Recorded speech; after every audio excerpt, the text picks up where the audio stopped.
Donc, voilà. Alors, ce qu'il faut faire, effectivement, on va nous dire, bon, mais comment vous, votre nouvelle liste, vous allez réussir à limiter les recettes, les dépenses de fonctionnement de la commune, alors que l'équipe en place n'a pas réussi, et alors qu'on sait que c'est très difficile. Regardez au niveau de l'État ce qui se passe aujourd'hui, on cherche 50 milliards d'économies, on ne sait pas où on va les trouver, etc. C'est vrai que c'est difficile. Mais nous, on a quand même deux atouts. D'abord, on sera dos au mur. On sera dos au mur parce que les recettes vont diminuer, étant donné que les dotations de l'État vont diminuer. Parce que l'État va faire des économies sur quoi? Sans doute sur le budget de l'armée et sur ce qu'on appelle les dotations aux collectivités locales. Et donc, ces dotations vont diminuer chaque année. Il est hors de question, en ce qui nous concerne, qu'on augmente les impôts.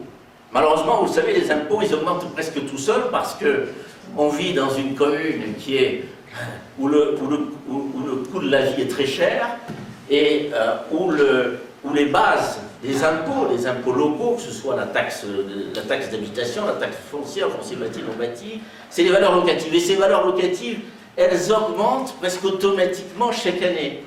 Ce qui fait que, bon, la commune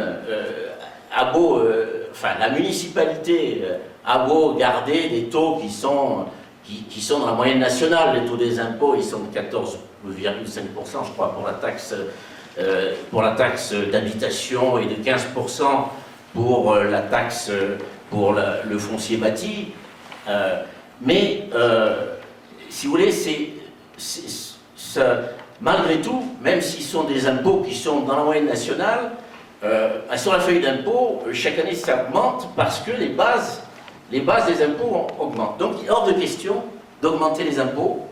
Et la seule solution qui s'offre à nous, c'est de diminuer les dépenses. Alors, qu'est-ce qu'on peut faire pour diminuer les dépenses?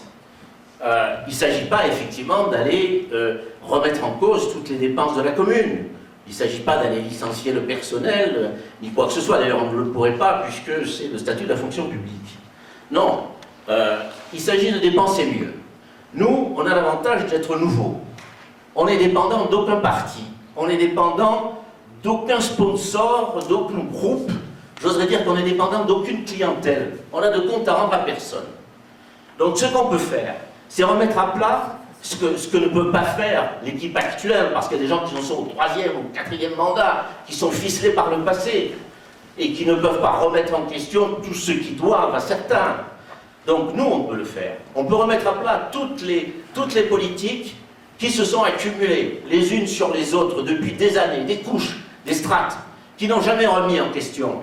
Alors il ne s'agit pas de toutes les remettre en question, il s'agit d'opérer, de faire un tri entre le bon grain et l'ivraie, hein, de conserver ce qui est vraiment utile, ce qui est fondamental, et puis de couper dans certaines dépenses qui nous apparaissent plus du tout justifiées.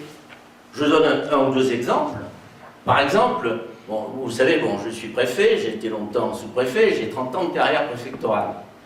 Très honnêtement, j'ai jamais vu une commune de 9000 habitants dont le maire est un directeur de cabinet.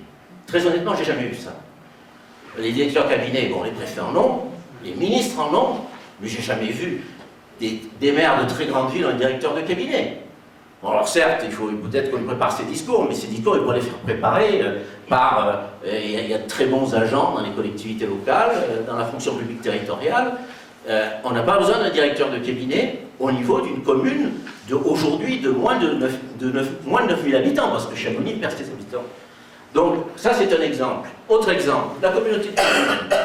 Il y a 11 vice-présidents de la communauté de communes, qui touchent évidemment, chaque fois qu'ils viennent, ils touchent des royalties, j'oserais dire, des jetons de présence.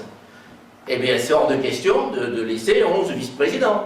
Il suffit d'un président et d'un vice-président par commune. Il y a 4 communes, 4 vice-présidents. Voilà. Et si vous voulez, les exemples de ce type abondent. Donc, il est quand même, on peut faire des économies. On peut même faire des économies, je vais vous le dire. Par rapport aux indemnités qu'on va s'octroyer, il ne s'agit pas de les refuser. Mais on peut les limiter, on peut être beaucoup plus raisonnable. Et on peut éviter aussi de les cumuler. Donc, voilà. Donc, dans la gouvernance de l'exécutif, on va montrer, nous, qu'on est économe des deniers publics. Et il n'y a pas que ça. Après, il y a toutes les autres politiques, comme regardez le tourisme, le social, etc. Il y a certainement également, donc il s'agit de dépenser mieux, et en dépensant mieux, on arrivera à faire des économies. D'accord, ça risque de prendre du temps pour retrouver un équilibre, hein, mais cela dit, c'est la seule solution, parce qu'il est hors de question d'augmenter les impôts. Et si on ne fait pas ça, là, oui, parce qu'on sera obligé d'augmenter les impôts, parce que c'est le préfet qui, un jour, saisira la Chambre régionale des comptes, et c'est la Chambre régionale des comptes qui fera des propositions pour dire, et pour imposer, et Chamonix n'aura pas le choix. Donc, on va éviter ça, et en ce qui nous concerne, on va remettre à plat toutes ces politiques, et on essaiera de dépenser mieux. Et puis on essaiera aussi d'investir mieux. Entre nous, le maire se targue d'avoir enrichi la commune de Chamonix de 14 millions d'euros d'acquisition supplémentaire d'immeubles en tout genre, sauf qu'il oublie de dire que dans le même temps, il a vendu pour près de 15 millions de biens, donc il a d'un côté vendu les bijoux de famille et puis il en a racheté d'autres.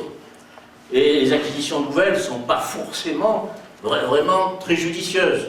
Par exemple, quand on achète les murs du casino, on se demande est-ce que cet argent-là n'aurait pas été plus intelligent d'investir sur les routes, pour combler tous les nids de poules, puisque, je suis désolé, le réseau routier de Chamonix, aujourd'hui, il s'apparente à celui d'un village du tiers-monde. Donc, il me semble qu'on aurait pu être un peu plus judicieux dans le choix des investissements. De même, bon, le bâtiment EDF qui se trouve rue des Moulins, ce bâtiment EDF, la commune s'est transformée en, j'oserais dire, en promoteur immobilier. On veut vendre des appartements, sauf qu'il n'y a pas de parking, sauf que c'est l'endroit le plus bruyant de Chamonix, et qu'on n'arrive pas à vendre ces appartements. Donc je veux dire que là aussi, sur l'investissement, on peut faire un tri et s'en tenir aux investissements qui seront les plus urgents, les plus utiles, parce qu'on n'aura pas tellement le choix et pas tellement de marge de manœuvre. Et là aussi, faire un tri dans ce qui nous apparaît le plus utile, disons, pour la collectivité. Donc voilà, globalement, quel est notre programme dans ce domaine. On est bien conscient que par ailleurs, on a, mais ça n'interdit pas, il fallait avoir un autre projet que celui de rétablir les comptes.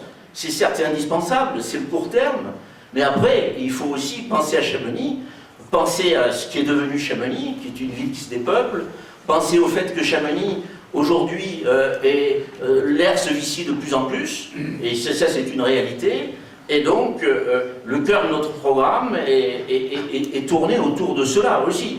Voilà, mais ça, on sait bien que c'est pas à court terme, mais seulement il faut dès à présent y penser, et il faudra prendre le taureau par les cornes par rapport à une vallée qui, malheureusement, perd de son attrait de jour en jour.